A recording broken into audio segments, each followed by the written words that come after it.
कल्पना कीजिए एक ऐसी गुफा जहां आज भी लाखों लोग बिना बुलावे के नहीं पहुंच पाते। कहते हैं जिसे माता वैष्णो देवी बुलाती हैं वही उनके दरबार तक पहुंच पाता है।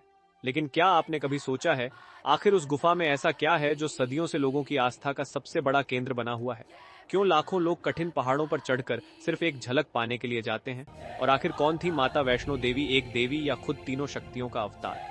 आज की इस कहानी में हम जानेंगे माता वैष्णो देवी के जन्म से लेकर उनकी गुफा, चमत्कार और भैरवनाथ के अंत तक की पूरी कहानी। बहुत समय पहले की बात है जब धरती पर अधर्म और पाप बढ़ने लगा था। लोगों के मन से भक्ति खत्म होती जा रही थी, चारों तरफ डर, लालच और अन्याय फैल रहा था। तब देवताओं ने मिलकर निर्णय लिया कि धरती पर एक ऐसी दिव्य शक्ति को भेजना होगा जो लोगों को धर्म का रास्ता दिखाए। तब माता लक्ष्मी, माता सरस्वती और माता पार्वती की शक्तियां एक साथ मिल गईं और एक दिव्य कन्या का जन्म हुआ। उस कन्या का नाम था वैष्णवी। कहा जाता है उनके जन्म के समय पूरा वातावरण दिव्य प्रकाश से भर गया था, नदियां शांत हो गई थीं और आकाश में अद्भुत रोशनी दिखाई दी थी। बचपन से ही वैष्णवी साधारण बालिका नहीं थी, उनके चेहरे पर तेज था आंखों में करुणा और मन में सिर्फ भक्ति। वो घंटों ध्यान करती थीं, गरीबों की मदद करती थीं और लोगों को धर्म का रास्ता दिखाती थीं। धीरे धीरे उनकी दिव्य शक्तियों की चर्चा चारों तरफ फैलने लगी। जब वैष्णवी थोड़ी बड़ी हुईं तब उन्होंने भगवान विष्णु को अपना आराध्य मान लिया। वो दिन रात भगवान राम का ध्यान करती थीं। कहा जाता है जब भगवान राम वनवास के दौरान दक्षिण की ओर जा रहे थे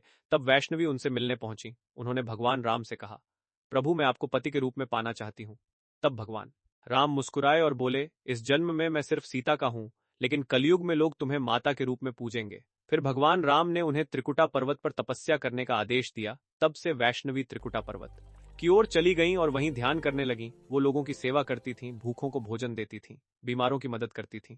धीरे धीरे हजारों लोग उनके भक्त बन गए। उसी समय एक तांत्रिक था जिसका नाम था भैरवनाथ। भैरवनाथ शक्तिशाली था, लेकिन उसके अंदर अहंकार भरा हुआ था। उसने वैष्णवी के चमत्कारों के बारे में सुना और वो जानना चाहता था कि आखिर ये कन्या कौन है। एक दिन उसने वैष्णवी को देखा और उनकी सुंदरता तथा दिव्य शक्ति को देखकर मोहित हो गया। लेकिन वैष्णवी समझ चुकी थी कि भैरवनाथ का मन शुद्ध नहीं है।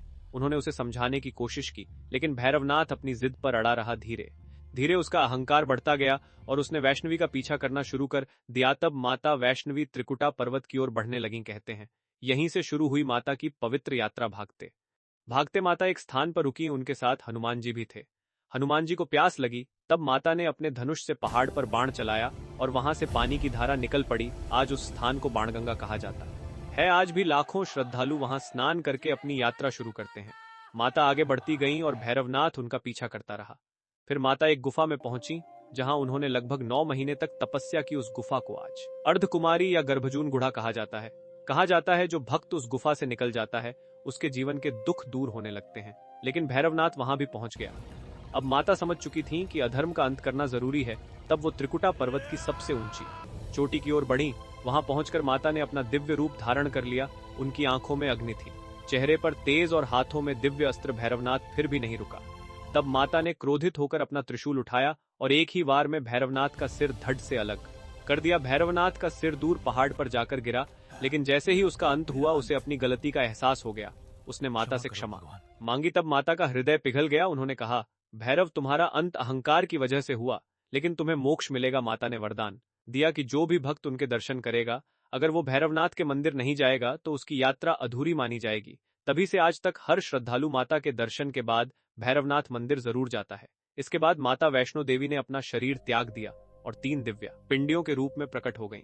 ये 3 पिंडियां माता महाकाली, माता महासरस्वती और माता महालक्ष्मी का प्रतीक मानी जाती हैं। आज भी वही 3 पिंडियां माता के दरबार में विराजमान हैं। कहा जाता है माता के दरबार में पहुंचने वाला कोई भी भक्त खाली हाथ नहीं लौटता। कई लोग बताते हैं कि जब वो पूरी तरह टूट चुके थे तब माता ने उनका सहारा बनकर रास्ता दिखाया। कोई नौकरी मिलने की बात करता है, कोई बीमारी ठीक होने की, तो कोई अपने जीवन की सबसे बड़ी परेशानी दूर होने की। वैष्णो देवी की यात्रा आसान नहीं मानी जाती। करीब 13 किलोमीटर की चढ़ाई, ऊंचे पहाड़, ठंडी हवाएं और लगातार जय माता दी की गूंज। लेकिन आश्चर्य की बात यह है कि वहां पहुंचते ही थकान जैसे गायब हो जाती है। हर साल करोड़ों लोग माता के दर्शन के लिए आते हैं। कोई पैदल जाता है, कोई घोड़े से, कोई पालकी में, तो कोई नंगे पैर, लेकिन सबके चेहरे पर एक ही विश्वास होता है कि माता उन्हें जरूर बुलाएंगी। रात के समय जब पूरा पर्वत रोशनी से चमकता है तो ऐसा लगता है जैसे खुद स्वर्ग धरती पर उतर आया हो। माता के भवन में पहुंचते ही घंटियों की आवाज, भक्तों का जयकारा और गुफा के अंदर का दिव्य वातावरण मन को पूरी तरह बदल देता है।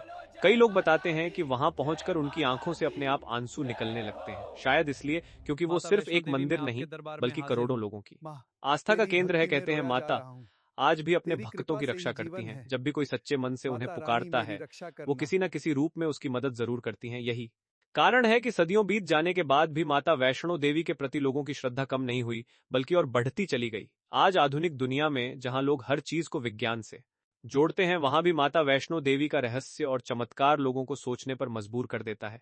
आखिर कैसे एक गुफा, एक पर्वत और 3 पिंडियां करोड़ों लोगों की जिंदगी बदल देती हैं? शायद इसका जवाब सिर्फ वही समझ सकता है जो एक बार माता के दरबार तक पहुंच चुका हो, क्योंकि वहां जाकर एहसास होता है कि आस्था सिर्फ शब्द नहीं होती, बल्कि वो ताकत होती है जो इंसान को टूटने नहीं देती।